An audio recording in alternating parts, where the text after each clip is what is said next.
নমস্কাৰ আপুনি চাই আছে লাইভ আৱাৰ মই জয়ন্ত মাধৱ গোস্বামী জুবিন গাৰ্গৰ মহাপ্ৰয়াণৰ আজি এমাহ জুবিন গাৰ্গবিহীন এমাহ সম্পূৰ্ণ কৰিলে ৰাজ্যবাসী কাহিলীৰ পৰা বাসগৃহত শ্ৰদ্ধাঞ্জলি অনুষ্ঠানৰ আয়োজন কাইলৈ জুবিন ক্ষেত্ৰত আয়োজিত হ'ব এমহীয়া শ্ৰদ্ধাঞ্জলি অনুষ্ঠানৰ ইয়াৰ মাজতে নিশা পুনৰ জুবিন ক্ষেত্ৰত পৰিয়াল সহ উপস্থিত হ'ল গৰিমা শইকীয়া গাৰ্গ জুবিনৰ মৃত্যুৰ ন্যায় বিচাৰি প্ৰাৰ্থনা গৰিমাৰ জুবিন ক্ষেত্ৰত ধূপ চাকি জ্বলাই কিছু সময়ৰ বাবে নীৰৱ হৈ পৰিল গৰিমা গাৰ্গ অজস্ৰ অনুৰাগী ভিৰৰ মাজতে গালে মায়াবিনী জুবিনৰ লগত মনৰ কথা পাতিবলৈ এনেদৰে জুবিন ক্ষেত্ৰলৈ আহি থাকিব বুলি মন্তব্য কৰে গৰিমাই জুবিনে বৰ অসমৰ সপোন দেখিছিল সেই বৰ অসমখন আমি সকলোৱে মিলি গঢ়িব লাগিব এই জুবিন ক্ষেত্ৰখন সমন্বয় সম্প্ৰীতিৰ ক্ষেত্ৰ আমি কৰিব লাগিব এনেদৰে আবেগিক হৈ পৰিল গৰিমা জুবিন ক্ষেত্ৰত আকাশ বতাহ কঁপাই অনুৰাগীয়ে গালে জুবিনৰ প্ৰিয় গীত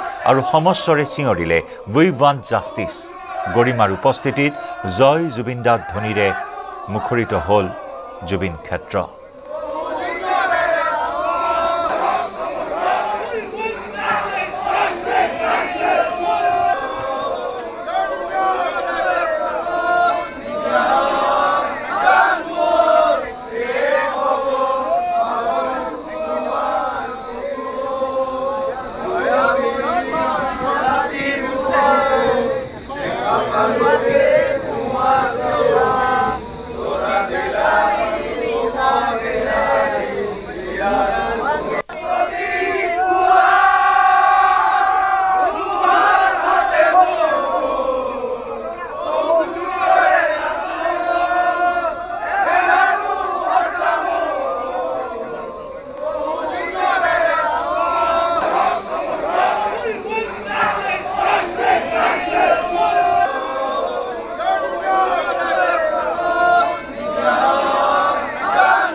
এয়া জুবিন ক্ষেত্ৰত আবেগিক গৰিমা গাৰ্গ ভগ্নী পামী বৰঠাকুৰ পত্নী গৰিমা গাৰ্গ এনেদৰে উচুপি ন্যায় প্ৰাৰ্থনা কৰিলে গৰিমা গাৰ্গৰ এই হৃদয় বিদাৰক কান্দনে সকলোৰে চকু সেমেকাই তুলিছে গৰিমা গাৰ্গে কৈছে যে মোৰ যেতিয়াই তেওঁক কিবা ক'বলৈ থাকে মই ইয়ালৈ আহোঁ মোৰ সাহস শক্তি সকলোখিনি তেওঁৰ পৰাই পাওঁ মোৰ তেওঁৰ লগত পাতিবলগীয়া বহু কথা থাকে আৰু প্ৰাণৰ স্বামীৰ লগত কথা পাতিবলৈ যেন সমাধি ক্ষেত্ৰত উপস্থিত হ'ল শুকুৰবাৰে নিশা গৰিমা গাৰ্গ যোৱা সপ্তাহৰ শুকুৰবাৰে নিশা হঠাৎ সমাধি ক্ষেত্ৰত উপস্থিত হৈছিল সমাধি ক্ষেত্ৰত উপস্থিত থকা অনুৰাগীক উদ্দেশ্যি গৰিমা গাৰ্গে কৈছিল যাতে জুবিন গাৰ্গৰ ন্যায় আমি সকলোৱে লাভ কৰোঁ তাৰ বাবে সকলোৱে লিখক ছ'চিয়েল মিডিয়াত #জাষ্টিছ ফৰ জুবিন গাৰ্গ আৰু সেই তেতিয়াৰ পৰাই ছ'চিয়েল মিডিয়াত ডিজিটেল কেম্পেইনৰ এটা জোৱাৰ উঠিল আৰু সেই জোৱাৰে ইতিমধ্যে অভিলেখ সৃষ্টি কৰিলে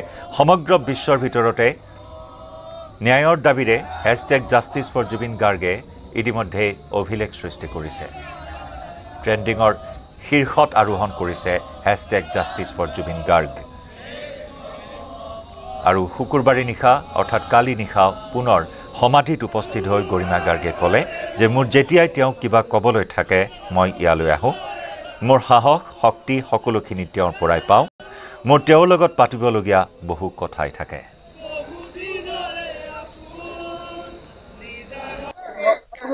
শুক্ৰবাৰে যেহেতু ঘটনাটো ঘটিছিলে অভাৱনীয় গতিকে যোৱা শুক্ৰবাৰেও আহিছিলোঁ আজিও আহিছোঁ আৰু মোৰ যেতিয়াই কিবা ক'বলগীয়া থাকে তেওঁৰ লগত মোৰ আলোচনা কৰিবলগীয়া থাকে মই সদায় কাৰণ মোকতো সদায় তেওঁহে আগবঢ়াই নিব লাগিব। গতিকে মোৰ প্ৰাৰ্থনা, মোৰ সকলো কথা, মোৰ মনৰ কথা, মোৰ শক্তিৰ কাৰণে, মোৰ সাহৰ কাৰণে, প্ৰতিটো কথাৰ কাৰণে মই তেওঁৰ ওচৰলৈকেতো আহিব লাগিব। গতিকে মই আহি থাকিম।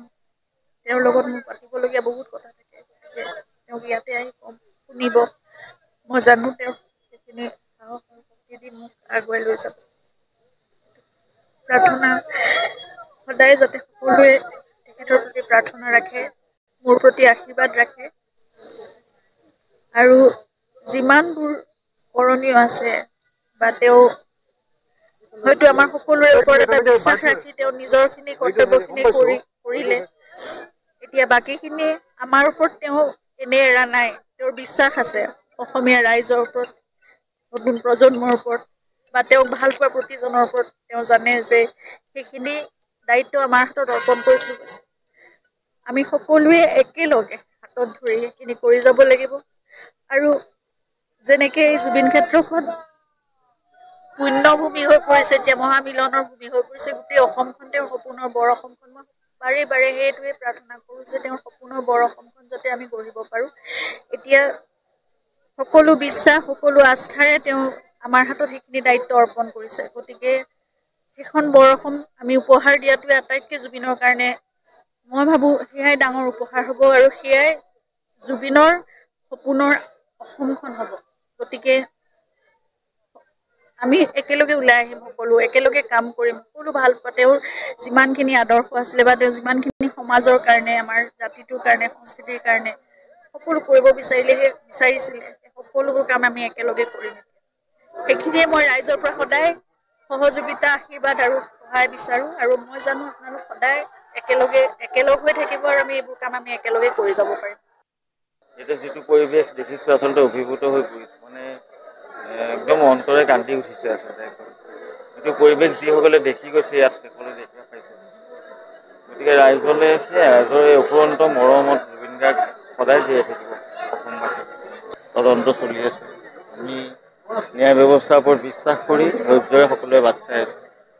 আৰু ভগৱান আছে, ভগৱানে জুবিন গাৰ্গৰ নিচিনা এজন মানৱ দৰদী মানুহ, মই ইমান মানৱ দৰদী আছিলে, মই যেতিয়াৰ পৰা লগ পাইছোঁ তেতিয়াৰ পৰা শেষ দিনলৈকে মানুহক সহায় কৰাই দেখিলোঁ, মানুহৰ কাৰণে কন্দাই দেখিলোঁ, চব মানুহৰ কাৰণে। গতিকে তেওঁ নিজে সদায়, আপোনালোকে জানে তেওঁ পানীৰ নিচিনা বুলি কয়, য'তে থ'ব বিচাৰে তেনেকুৱা আকাৰ হৈ গৈছে। গতিকে তেওঁ তেনেকুৱা কথা এতিয়া নতুনকৈ কোৱা কথা নহয়, এইবোৰ আগৰ পৰা কয়। সেই 89ত মই লগ পোৱাৰ পৰাই কয় যে নদীৰ নিচিনা হ'ব লাগে, নদীখন সদায় ওপৰৰ পৰা বৈ আহি তললৈ যায়। গতিকে সেইবোৰ বহুত কথা। গতিকে মই আশা কৰিছোঁ ইমান মানুহৰ মৰম, ৰাতি 2টা বজাত ইমান মানুহ, মানুহে কি বিচাৰি আহিছে, সেই তেওঁক আচলতে মৰমেৰে উপচাই দিছে। আমাৰ দুখটোতো বাৰু দুখেই। ইয়াত আহি এতিয়া আকৌ অনুভৱ কৰিছোঁ তেওঁ আছে আচলতে। মই কি ক'ম, মই তেওঁৰ গুণটো পাই আছোঁ নিচিনা লাগিছে। আৰু তেওঁ অলপ দিনৰ আগৰ পৰা কৈ আছিল, আমি ক'ৰবাত তোমাক লৈ যাম, আমি একেলগে থাকিম, জংঘলত থাকিম। হ'ব, জংঘলত থাকিম। কেতিয়াবা ভয়ো লাগে, হঠাৎ কথাটো কয়। কিন্তু আজি মই অনুভৱ কৰিছোঁ যে মানুহৰ মৰম এক নম্বৰ কথা। এই ৰাতি 2 বজালৈকে তেখেতসকলে মৰমত, তেখেতসকলৰ এজন শিল্পীৰ প্ৰতি থকা সন্মানটো পৃথিৱীৰ কোনো দেশতে এই নজিৰ নাই। এইটো এটা আচৰিত কথা। আৰু এই পিছফালে থকা হাবিখন কিন্তু শান্ত। মোৰ এনেকুৱা লাগিছে যে তেওঁ সেই হাবিৰ পৰা চাই আছে যেন। কিয়নো তেওঁ কৈছিলে যে মই হাবিত থাকিম বুলি। আৰু যিহেতু এইখন চিকুনাই পেলাই লৈ পেলাই তেওঁ, আৰু সমাধি ক্ষেত্ৰ নহয়, আচলতে স্মৃতি ক্ষেত্ৰ বুলি ক'লে ভাল লাগে। সমাধি ক্ষেত্ৰ হ'লে শেষ হৈ যোৱা নিচিনাই লাগে, যে স্মৃতি ক্ষেত্ৰই হ'ব লাগে আচলতে। আৰু এই হাবিখনো এনেকেই থাকিলেই ভাল, তেওঁ যেন পাম, আমি যেন সকলোৱে বিচাৰি পাম। কেইগৰাকীমান মহিলাক বিষয়ত দেখিলোঁ, এতিয়া লগ পালোঁ, কথা পাতিলোঁ। কৈছে আমি তেতিয়াৰ পৰাই আছোঁ, আপোনালোকৰ আমি ভাগৰো লগা নাই। আৰু এটা ডাঙৰ কথা, এই অঞ্চলৰ যিমানখিনি আছে, বহুত তেতিয়া পুৰুষ মহিলা আছে ইয়াতে, বহুত আমাৰ ল'ৰা ডেকা চামটো আছেই। ইমানটো এইটো বহুত ডাঙৰ কথা। নিৰ্বাচনলৈ 6 মাহ বাকী থকা অৱস্থাত আজি অসম মন্ত্ৰীসভাৰ সম্প্ৰসাৰণ মন্ত্ৰী হিচাপে শপত ল'ব মাজবাটৰ বিপিএফৰ বিধায়ক চৰণ বড়োৱে ৰাজভৱনত পুৱা 11 বজাত শপত গ্ৰহণ অনুষ্ঠান চৰণ বড়োত শপত বাক্য পাঠ কৰাব ৰাজ্যপাল লক্ষ্মণ প্ৰসাদ আচাৰ্যই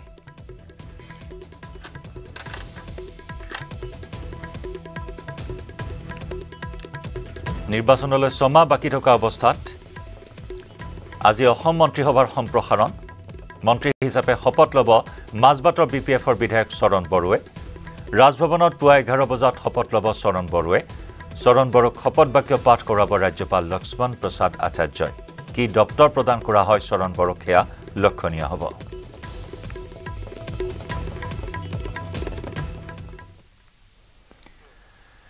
বিহালীৰ কুহিয়াৰবাৰীত নিশা পথ দুৰ্ঘটনাক লৈ উত্তপ্ত পৰিস্থিতি বিহালীৰ কুহিয়াৰবাৰী 15 নম্বৰ ৰাষ্ট্ৰীয় ঘাইপথত ভয়ংকৰ পথ দুৰ্ঘটনা লখিমপুৰৰ দিশৰ পৰা আহি থকা এখন তীব্ৰবেগী বাহনে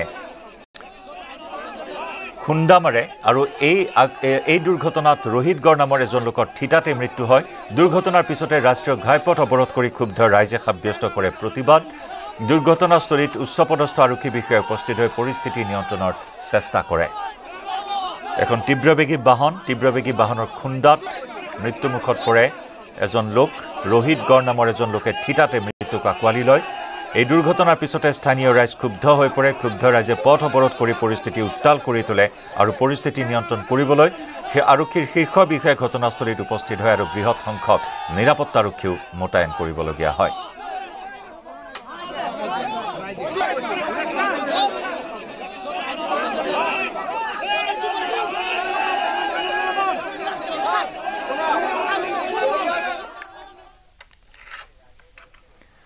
হাফলঙৰ কাৰাগাৰত প্ৰথমটো নিশা কটালে জুবিন গাৰ্গৰ মৃত্যুৰ গোচৰত দুই অভিযুক্ত শেখৰ জ্যোতি গোস্বামী আৰু অমৃতপ্ৰভা মহন্তই শুকুৰবাৰে কটকটীয়া নিৰাপত্তাৰ মাজেৰে হাফলঙৰ কাৰাগাৰলৈ নিয়া হৈছিল দুই অভিযুক্তক সন্ধিয়া হাফলঙত উপস্থিত হোৱাৰ পিছতেই বাক্সাৰ সম্পূৰ্ণ বিপৰীত দৃশ্য দেখিবলৈ পোৱা হ'ল হাফলং কাৰাগাৰৰ সন্মুখত জয় জুবিন দাত ধ্বনি দি শেখৰ জ্যোতি অমৃতপ্ৰভাৰ ফাঁচীৰ দাবী তুলিলে হাফলঙৰ জুবিন অনুৰাগীয়ে কিন্তু হাফলঙত জুবিন অনুৰাগীয়ে সৃষ্টি নকৰিলে কোনো উত্তেজনাময় পৰিস্থিতিৰ জয় জুবিন দাত ধ্বনিৰ মাজত জেলত সোমাল শেখৰ জ্যোতি অমৃতপ্ৰভা উল্লেখযোগ্য যে শুকুৰবাৰে পুৱা CJM আদালতে 14 দিনৰ ন্যায়িক জিম্মালৈ প্ৰেৰণৰ পিছতে বিশাল কনভয়েৰে হাফলঙলৈ নিয়া হৈছিল দুই অভিযুক্তক উল্লেখযোগ্য যে 3 অক্টোবৰত CIDয়ে গ্ৰেপ্তাৰ কৰিছিল দুই অভিযুক্তক 14 দিনৰ CID জিম্মাত থকাৰ পাছত আদালতে 14 দিনৰ বাবে জেললৈ প্ৰেৰণ কৰে এই দুই অভিযুক্তক ইফালে জুবিন গাৰ্গৰ মৃত্যুৰ গোচৰত গ্ৰেপ্তাৰ শ্যাম কানু সিদ্ধাৰ্থ সন্দীপন গাৰ্গ পৰেশ বৈশ্য আৰু নন্দেশ্বৰ বৰাক বাক্সা জিলা কাৰাগাৰত ৰখা হৈছে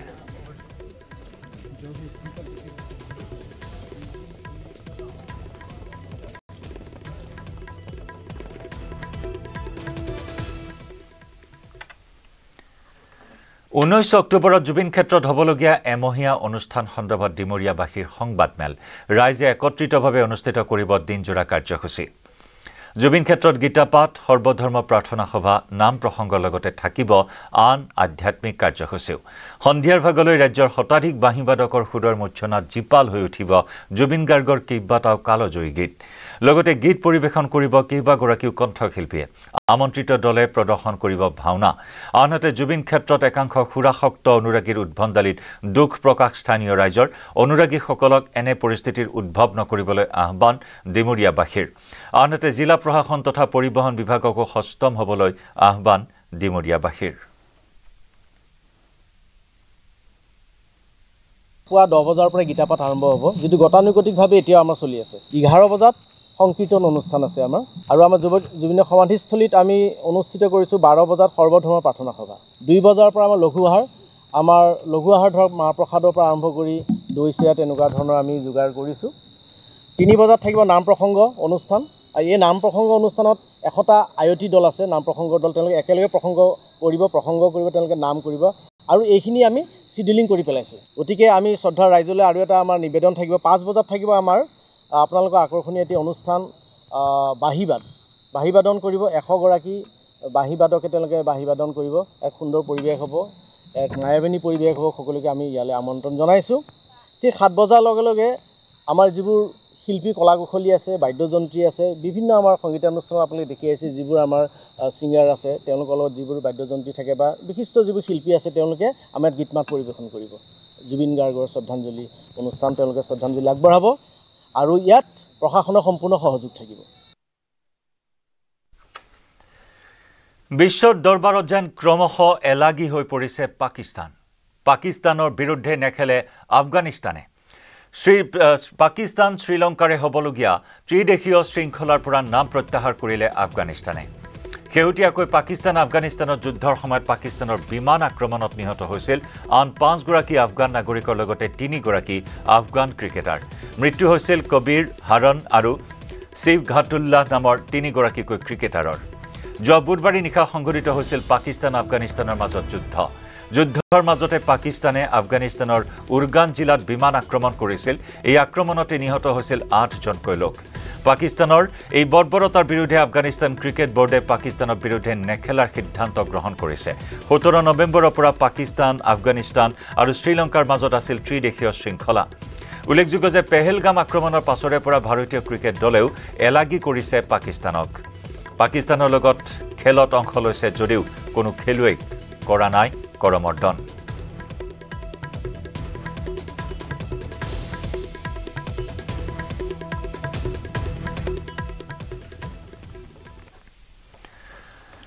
আমিও জুবিন গাৰ্গৰ মৃত্যুৰ ন্যায় বিচাৰিছো। বিজেপি চৰকাৰে জুবিনৰ মৃত্যুৰ ন্যায় দিব।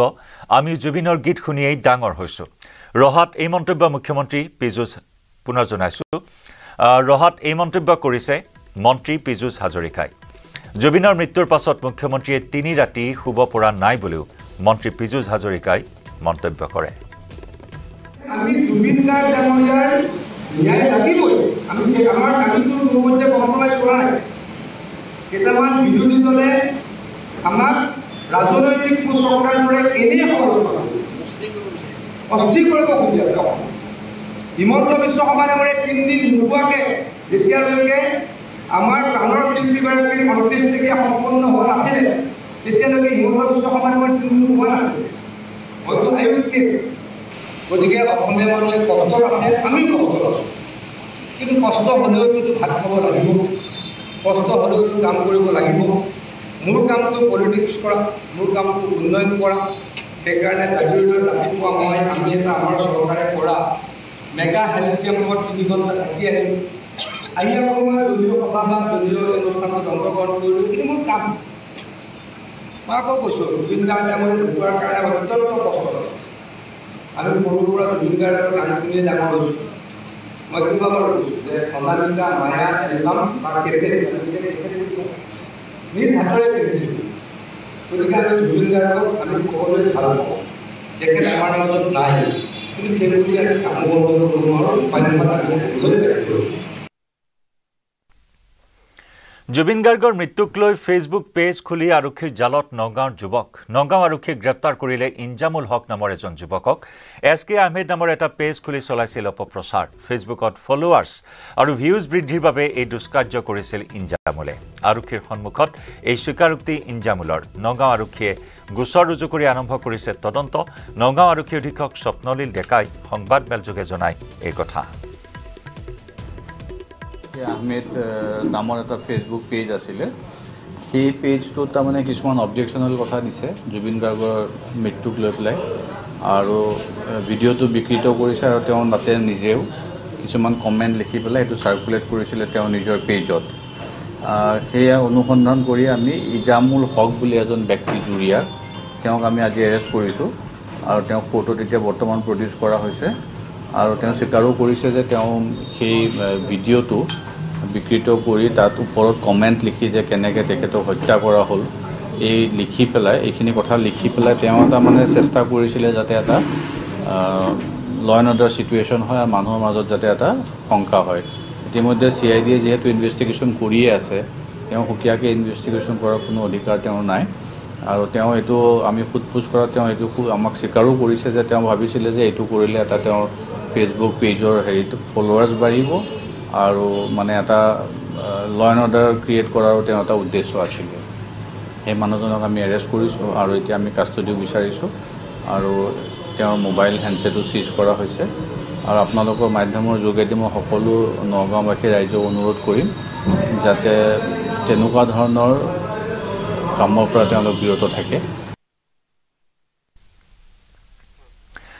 ডিব্ৰুগড়ৰ ৰাজপথত প্ৰচণ্ড মাৰপিটৰ ঘটনা। কল ৰোডত দুই ফৈদৰ মাজত ভয়াৱহ সংঘৰ্ষ, পৰস্পৰৰ মাজত শিলগুটি লাঠিৰে আক্ৰমণ প্ৰত্যাক্ৰমণৰ ঘটনা। পৰিস্থিতি নিয়ন্ত্ৰণৰ বাবে ঘটনাস্থলীত আৰক্ষী। ঘটনাক কেন্দ্ৰ কৰি অঞ্চলটোত তীব্ৰ উত্তেজনাই বিৰাজ কৰে। কিন্তু কি কাৰণত দুটা ফৈদৰ মাজত এই প্ৰচণ্ড সংঘাতৰ সূত্ৰপাত ঘটিল সেই বিষয়ে জানিব পৰা হোৱা নাই। পৰিস্থিতি ইমানেই উত্তপ্ত হৈ পৰে যে ঘটনাস্থলীত আৰক্ষীৰ লোক উপস্থিত হৈ পৰিস্থিতি নিয়ন্ত্ৰণৰ চেষ্টা কৰে। পুৰুষ মহিলা সকলো ওলাই আহে, এই কাজিয়াত লিপ্ত হয়। দুই ফৈদৰ মাজত শিলগুটি নিক্ষেপ, হতাহতি, এক প্ৰচণ্ড সংঘাত, লাঠিৰে আক্ৰমণ প্ৰত্যাক্ৰমণৰ ঘটনা সংঘটিত হয় আৰু আৰক্ষী ঘটনাস্থলীত উপস্থিত হৈ পৰিস্থিতি নিয়ন্ত্ৰণৰ চেষ্টা চলায়।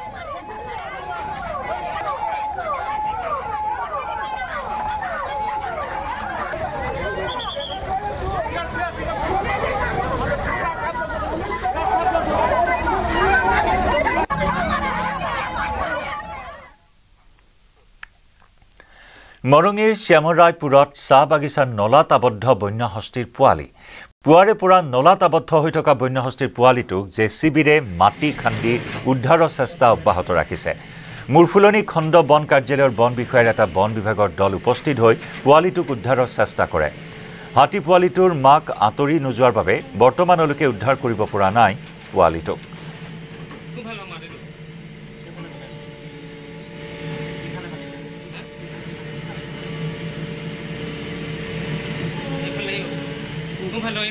মৰঙীৰ শ্যামৰায়পুৰত চাহ বাগিচাৰ নলাত এটা আবদ্ধ বন্যহস্তী পোৱালিৰ আৰ্তনাদ। কাষতে আছে পোৱালিটোৰ মাতৃও, আৰু যাৰ বাবে উদ্ধাৰ অভিযানত কিছু বাধাৰ সন্মুখীন হৈছে। জেচিবিৰ সহায়ত মাটি খান্দি গাঁত খান্দি হাতী পোৱালিটো উদ্ধাৰৰ চেষ্টা অব্যাহত ৰখা হৈছে। কিন্তু এই উদ্ধাৰ অভিযানত যেন বাৰে বাৰে বাধা প্ৰদান কৰিছে মাতৃয়ে।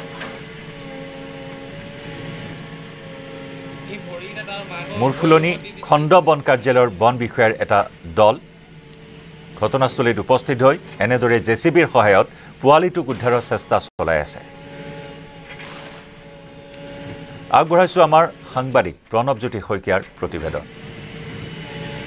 এই মুহূৰ্তত মই উপস্থিত আছো গোলাঘাট জিলাৰ মৰঙী শ্যামৰায়পুৰ চাহ বাগিচাত, আৰু শ্যামৰায়পুৰ চাহ বাগিচাৰ খালত এটি বন্যহস্তী পোৱালি ইতিমধ্যে আবদ্ধ হৈ থকা দেখিবলৈ পোৱা গৈছে। আৰু মোৰ কেমেৰা সতীৰ্থই দেখুৱাব সমগ্ৰ পৰিৱেশ কিদৰে মাকজনীয়ে সেই পোৱালিটো উদ্ধাৰ কৰিবলৈ বাবে পুৱাৰে পৰা চেষ্টা অব্যাহত আছে। আৰু খবৰ পোৱাৰ পিছতে ইয়াত যি স্থানীয় মূৰফুলনি খণ্ড বন বিষয়াৰ কাৰ্যালয়ৰ যিসকল বনকৰ্মী আছে তেওঁলোক আহি ইয়াত উপস্থিত হৈছে আৰু জেচিবিৰ সহায়ত উদ্ধাৰ কৰিবলৈ চেষ্টা অব্যাহত ৰাখিছে। যদিও হাতী পোৱালিটোৰ যিগৰাকী মাক, সেই মাকৰ বাবে আচলতে বিবুধিত পৰিছে বন বিভাগ, কাৰণ মাকে হাতী পোৱালিটো বৰ্তমান যি স্থানত আবদ্ধ হৈ আছে সেই স্থানৰ পৰা আঁতৰি যোৱা নাই, আৰু যাৰ ফলত বন বিভাগৰ লোকসকলে হাতী পোৱালিটো উদ্ধাৰ কৰিবলৈ চেষ্টা অব্যাহত ৰাখিছে যদিও সফল হোৱা নাই। মোৰ লগত একাংশ ইয়াৰে স্থানীয় বনকৰ্মী দল আছে তথা বন বিষয়া আছে। মই পোনে পোনে তেওঁলোকৰ পৰা জানিব চেষ্টা কৰিম কি হৈছে।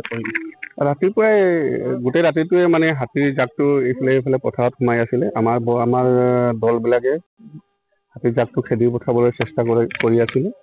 এতিয়া ৰাতিপুৱা সময়ত ৰাইজে খবৰ দিয়া মতে গম পাওঁ যে এনেকুৱা হাতীৰ পোৱালি এটা বোলে নালাত পৰিছে শ্যামৰায়পুৰ বাগানত। তাৰ পৰা এতিয়া আমি ৰাতিপুৱা খবৰ পোৱাৰ লগে লগে আমি আহি আৰু হাতীৰ পোৱালিটো উঠোৱাৰ বাবে চেষ্টা চলাই ৰাখিছোঁ। কিন্তু হাতীটো মাকে এৰি দূৰত্বত নোযোৱাৰ বাবে আমি হাতীৰ পোৱালিটো নালাৰ পৰা উঠোৱাত আমি নোৱাৰা হৈছোঁ। কিন্তু আমি তাৰ পিছতো জেচিবিৰ সহায়েৰে উঠোৱাৰ কাৰণে চেষ্টা চলাই আছোঁ। কি অৱস্থাত আছে হাতী পোৱালিটো, যিহেতু পুৱাৰে পৰা আবদ্ধ হৈ যায়? হাতী পোৱালিটোৰ ওচৰত যাব নোৱাৰা হৈছোঁ। মানে যিমান ওচৰত যাওঁ সেই মাকে জেচিবিখন খেদি আহে। আমি মানে যিমান পাৰোঁ চেষ্টা চলাই আছোঁ। দেখা যাওক কি হয় আগলৈ। নিশ্চয়কৈ পুনৰ মোৰ কেমেৰা সতীৰ্থক সেই দৃশ্য দেখুৱাব কিদৰে পুত্ৰৰ আচলতে যি মাতৃৰ মমতা, সেই মাতৃৰ মমতা আচলতে বন্যহস্তীজনীক এই মুহূৰ্তত দেখিবলৈ পোৱা গৈছে। কাৰণ পুৱাৰে পৰা যেতিয়াৰ পৰা বন্যহস্তী পোৱালিটো গাঁতত আবদ্ধ হৈ আছিলে আৰু তেতিয়াৰ পৰাই হাতী পোৱালিটো যিগৰাকী মাক, সেই মাকগৰাকীয়ে বহু চেষ্টা কৰিও কিন্তু পোৱালিটো বৰ্তমান পৰ্যন্ত উঠাব পৰা নাই। বন বিভাগৰ লোকো ইয়াত আহি উপস্থিত হৈছে। তেওঁলোকেও জেচিবিৰ সহায়ত হাতী পোৱালিটো উদ্ধাৰ কৰিবলৈ চেষ্টা ৰাখিছিল। কিন্তু যিগৰাকী মাক সেই মাকগৰাকী আচলতে হাতী পোৱালিটোক এৰি যাব বিচৰা নাই আৰু তাৰ ফলতে আচলতে বন বিভাগৰ লোকসকলে হাতী পোৱালিটো উদ্ধাৰ কৰিব পৰা নাই।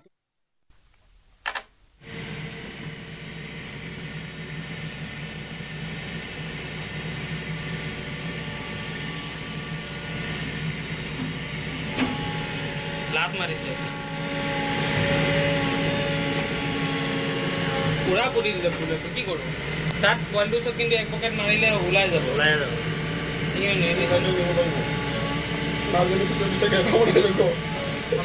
যদি খান্দিটো পোৱালিটো মাথাটো কোনফালে বা আছে গম নাপাইছোঁ না কোনফালে আছে মাথাটো সেইফালে আছে ন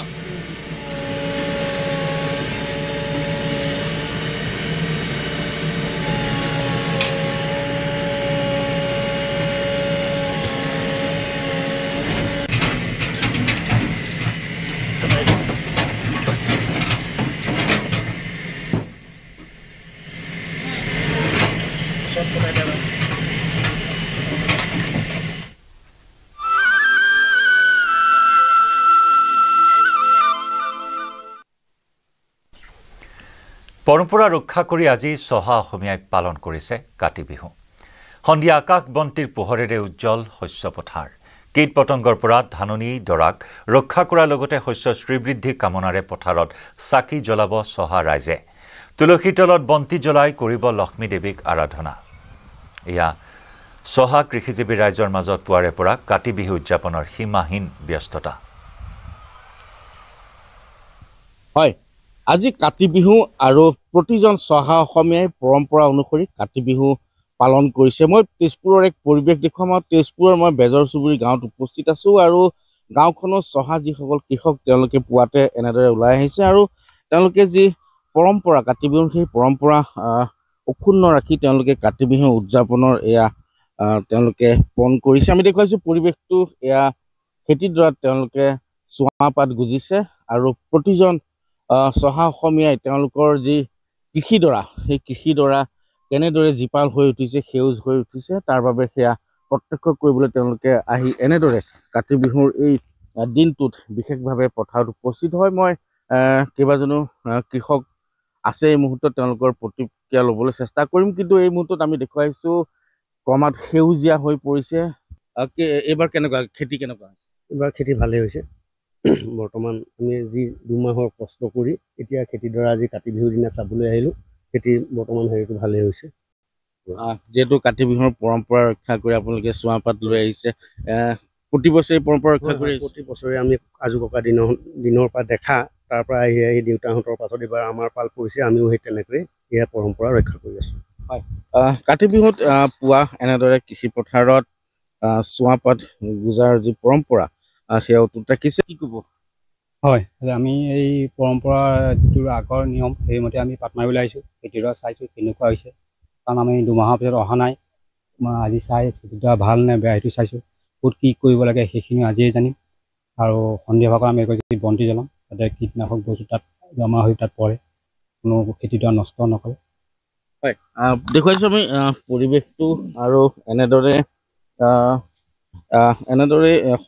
প্ৰতিজন কৃষকে ওলাই আহে আৰু আজিৰ দিনটোত বিশেষভাৱে তেওঁলোকে এই যি চুৱাপাত এনেদৰে যি গুজি দিয়াৰ পৰম্পৰা সেই ৰক্ষা কৰে বন্যহস্তীৰ ফালে আহে নেকি বন্যহস্তি আহে আমাৰ 10 চাইডে আহে আমাৰ এইটো চাইডে নাহে বাৰু আহিলে আমি মানে অকণমান ঘৰৰ ওচৰতেতো অকণমান খেদা কৰা কৰোঁ আৰু আমাৰ ঘৰত আহি ইমান নষ্টহীন নকৰেহি বাৰু পূৰ্বৰ তুলনাত এইবাৰ ভাল হৈছে পূৰ্বৰ তুলনাত এইবাৰ খেতি ভাল হৈছে মানে আজি তাকে দেখি পেলাই অলপ নথৈ আনন্দ পাইছোঁ আৰু আপোনালোককো লগ পাই পেলাই আমি বহুত সুখী হৈছোঁ আজি আৰু হয় কিছুদিনৰ পিছতে এই ঠন ধৰি উঠা যি সোণগুটি সেই সোণগুটি চপাবৰ হ'ব কাতি বিহু বুলি ক'লেও যি এক মনত যি উৎসাহ সেই উৎসাহ কিন্তু এইবাৰ দেখিবলৈ পোৱা যায় খেতিয়কসকলৰ যিটো খেতি পথাৰৰ যিটো কাতি বিহুৰ দিনা উৎসাহ সেই উৎসাহটো খুব আনন্দতে আছে তাৰ মাজতে এটা কথা ক'ব লাগিব যে অসমীয়া জাতিৰ হিয়াৰ আমঠু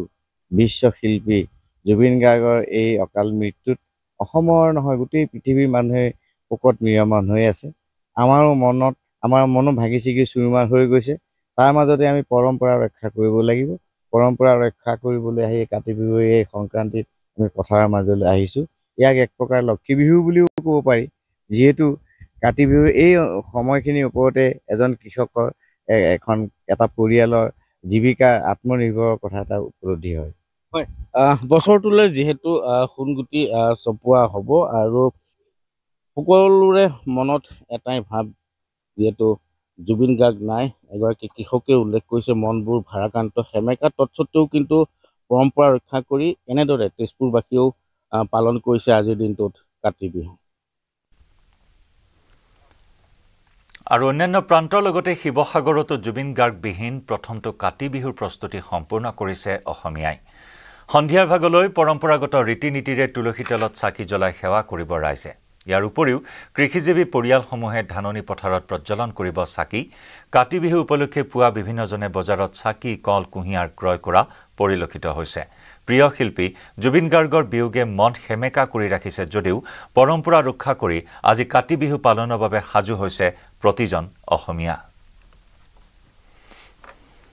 আজি অসমীয়াৰ কাতি বিহু আৰু সন্ধিয়ালৈ প্ৰতিটো অসমীয়া পৰিয়ালেই তুলসীৰ তলত এগছি চাকি প্ৰজ্বলন কৰিব, পথাৰত চাকি জ্বলাব আৰু তাৰ বাবেই শিৱসাগৰৰ যি মুক্তিনাথ চাৰিআলি আছে চহৰৰ, সেই মুক্তিনাথ চাৰিআলিত মাটিৰ চাকি বৰ্তমান ক্ৰয় কৰা পৰিলক্ষিত হৈছে। যিহেতু আজি সন্ধিয়া ভাগলৈ প্ৰতিটো অসমীয়া পৰিয়ালেই চাকি বন্তি প্ৰজ্বলন কৰিব। গ্ৰাহক আছে মাটিৰ চাকি ক্ৰয় কৰিবলৈ আহিছে এইফালে। হয়, কাতি বিহু কেনেধৰণে প্ৰস্তুতি, এতিয়া কি ল'লে, কেনেধৰণে? কাতি বিহু উপলক্ষে এয়া মাটি চাকি লোৱা হৈছে। হ'লেও বিহু যদিও আহিছে, হ'লেও আমাৰ হিয়াৰ সামৰ্থো জুবিন গাৰ্গৰ কাৰণে আমাৰ বিশেষ আন কালৰ দৰে তেনেকুৱা নহ'ব আৰু থুলমূলকৈ আমি আৰু বিহুটো পতা হ'ব। তুলসী তলত বন্তি জ্বলাম আৰু তেওঁ হৈ আজিতো শিৱসাগৰত হয়, শিৱসাগৰত তেওঁ হৈ শ্ৰদ্ধাঞ্জলি এইকেইদিন জনাই থকা হৈছে। আজিও আছে, কালিও হৈ গ'ল শিৱসাগৰ বৰ্ডিং খেলপথাৰত। আৰু এয়া মই দেখুৱাইছোঁ, ইয়াতে এগৰাকী গ্ৰাহক আচলতে বিক্ৰেতা আছে মাটিৰ চাকি, মই তেওঁৰ পৰা জানিব বিচাৰিম। দাদা কেনেকুৱা ধৰণৰ বিক্ৰী?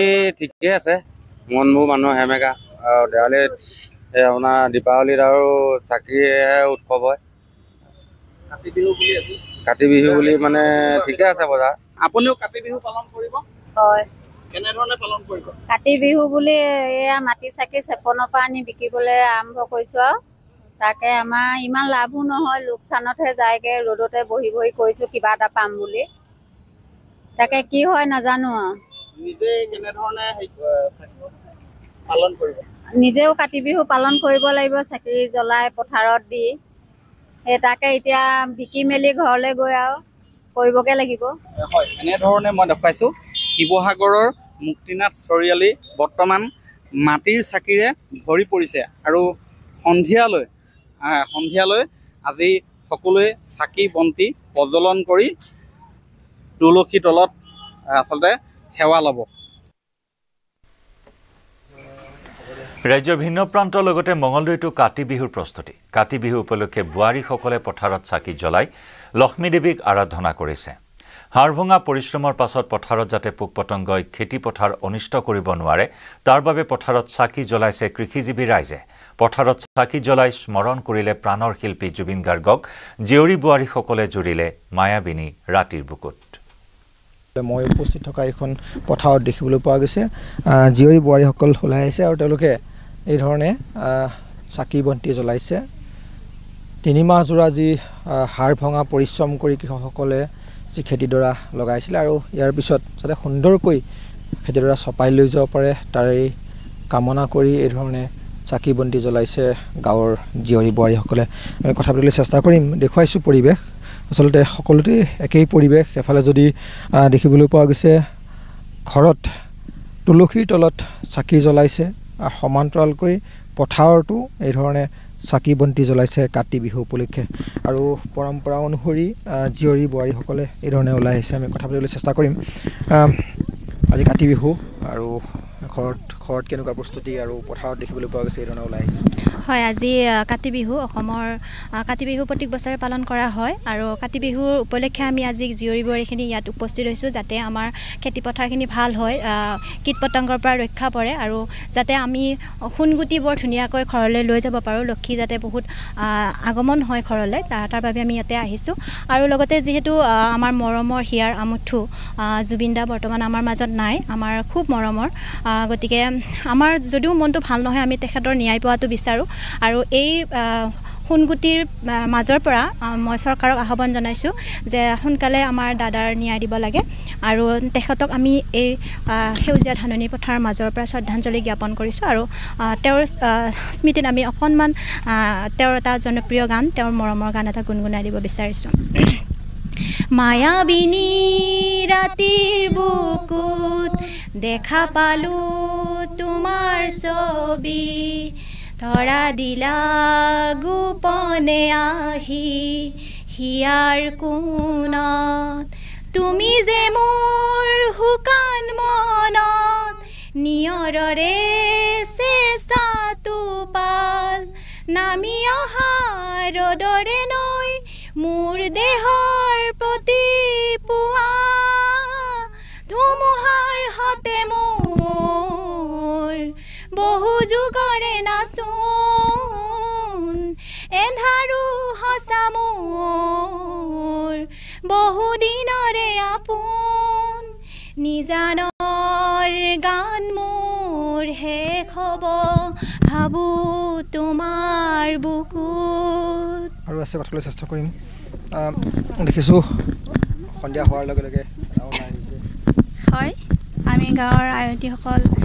আমি আজি কাতি বিহু উদযাপনৰ কাৰণে ইয়াতে চাকি বন্তি দিবলৈ আহিছোঁ ইয়াতে আমাৰ ধাননিডৰা যাতে খুব ভাল হয় পোক পৰুৱাই যাতে অনিষ্ট নকৰে তাৰ কাৰণে এই চাকি জ্বলাই আমি ভগৱানৰ ওচৰত প্ৰাৰ্থনা জনাইছোঁ খেতিয়কৰেই শেষ ভৰসা আমাৰ এই সোণগুটি যিহেতু সকলোৰে ঘৰত নদন বদন হৈ থাকে আমাৰ ভঁৰালবোৰ ভৰি পৰে তাকে প্ৰাৰ্থনা জনাবলৈ আহিছোঁ এইখিনিয়ে নিশ্চয়কৈ এফালে যদি পথাৰত চাকি বন্তি জ্বলাইছে আনফালে দেখিবলৈ পোৱা গৈছে ঘৰে ঘৰে আচলতে প্ৰতিঘৰ পৰিয়ালত তুলসীৰ তলত জীয়ৰী বোৱাৰীসকলে চাকি জ্বলাইছে এটা ব্ৰেকিং নিউজ পঞ্জাবত চলন্ত ৰেলত অগ্নিকাণ্ডৰ ঘটনা গৰীব ৰথ এক্সপ্ৰেছত ভয়ংকৰ জুই সিৰহিন্দ ৰেলৱে ষ্টেচনৰ সমীপত এই অঘটন কথম্পি প্ৰাণ ৰক্ষা পৰিছে ৰেল যাত্ৰীসকলৰ অমৃতসৰৰ পৰা সাহাৰসালৈ গৈ আছিল ৰেলখন আম্বালাৰ পৰা মাত্ৰ আধা কিলোমিটাৰ নিলগত এই ঘটনা সংঘটিত হোৱাৰ খবৰ পুনৰ জনাইছোঁ পঞ্জাবত এখন চলন্ত ৰেলত অগ্নিকাণ্ড দেখুৱাইছোঁ বিধ্বংসী অগ্নিকাণ্ডৰ দৃশ্য গাঁও নুম শিয়ৰি উঠা এক অঘটন এক ভয়ংকৰ দৃশ্য এয়া গৰীব ৰথ এক্সপ্ৰেছত জুইৰ সূত্ৰপাত ঘটিল সিৰহিন্দ ৰেলৱে ষ্টেচনৰ সমীপত এই ঘটনা সংঘটিত হৈছে আৰু ভাল খবৰ যে এই মুহূৰ্তত যে কোনো যাত্ৰী হতাহত হোৱা নাই এই দুৰ্ঘটনাত বা এই অঘটনত কথম্পি প্ৰাণ ৰক্ষা পৰিছে ৰেল যাত্ৰীসকলৰ তাৎক্ষণিকভাৱে জুই নিৰ্বাপনৰ চেষ্টা কৰোৱা হয় এটাৰ পিছত আনটো দবালৈ সম্প্ৰসাৰিত হয় জুই গৰীব ৰথ এক্সপ্ৰেছৰ কেইবাটাও দবাত অগ্নিকাণ্ডৰ সূত্ৰপাত হৈছে অমৃতসৰৰ পৰা সাহাৰসালৈ গৈ আছিল এই ৰেলখন আম্বালাৰ পৰা মাত্ৰ আধা কিলোমিটাৰ নিলগত এই ঘটনা সংঘটিত হৈছে যান্ত্ৰিক বিজুতি নে আন কোনো কাৰণত অগ্নিকাণ্ডৰ সূত্ৰপাত হ'ল সেয়া অৱশ্যে এতিয়াও জানিব পৰা হোৱা নাই এয়া গৰীব ৰথ এক্সপ্ৰেছৰ কেইবাটাও দবাত অগ্নিকাণ্ডৰ সূত্ৰপাত জুই লেলিহান শিখাই মুহূৰ্তৰ ভিতৰতে চানি ধৰিছে ৰেলখনৰ কেইবাটাও দবা কথম্পি ৰক্ষা পৰিছে যাত্ৰীসকল অগ্নি নিৰ্বাপক বাহিনী উপস্থিত হৈ এনেদৰে জুই নিৰ্বাপনৰ চেষ্টা অব্যাহত ৰাখে এক তীব্ৰ আতংকময় পৰিস্থিতিয়ে বিৰাজ কৰে এখন চলন্ত ৰেলত হঠাৎ অগ্নিকাণ্ডৰ সূত্ৰপাত আৰু তাৰ পিছত যাত্ৰীৰ মাজত ব্যাপক হাহাকাৰ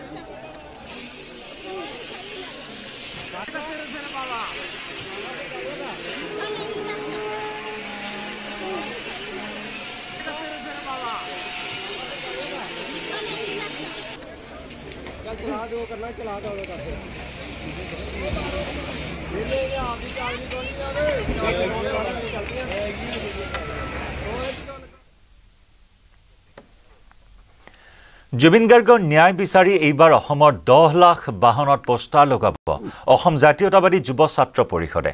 প্ৰতিখন জিলা সমিতিৰ লগতে মহকুমা আৰু আঞ্চলিক সমিতিয়ে এই পদক্ষেপ গ্ৰহণ কৰিছে। তিতাবৰৰ বৰহুলাত অসম জাতীয়তাবাদী যুৱ ছাত্ৰ পৰিষদৰ এটা সজাতি দলে বৰহুলা চাৰিআলিত ব্যক্তিগত আৰু বাণিজ্যিক বাহনত জুবিন গাৰ্গৰ ন্যায়ৰ দাবীত শতাধিক পোষ্টাৰ লগায়। প্ৰাণৰ শিল্পীগৰাকীক অতি সোনকালে ন্যায় প্ৰদান কৰিবলৈ এই পদক্ষেপ গ্ৰহণ কৰিছে অসম জাতীয়তাবাদী যুৱ ছাত্ৰ পৰিষদৰ বৰহুলা আঞ্চলিক সমিতিৰ লগতে জিলা সমিতিসমূহেও। জুবিন গাৰ্গে ন্যায় নোপোৱা পৰ্যন্ত এনেদৰে প্ৰতিবাদ কৰিব বুলি সংগঠনটোৱে জানিবলৈ দিয়ে।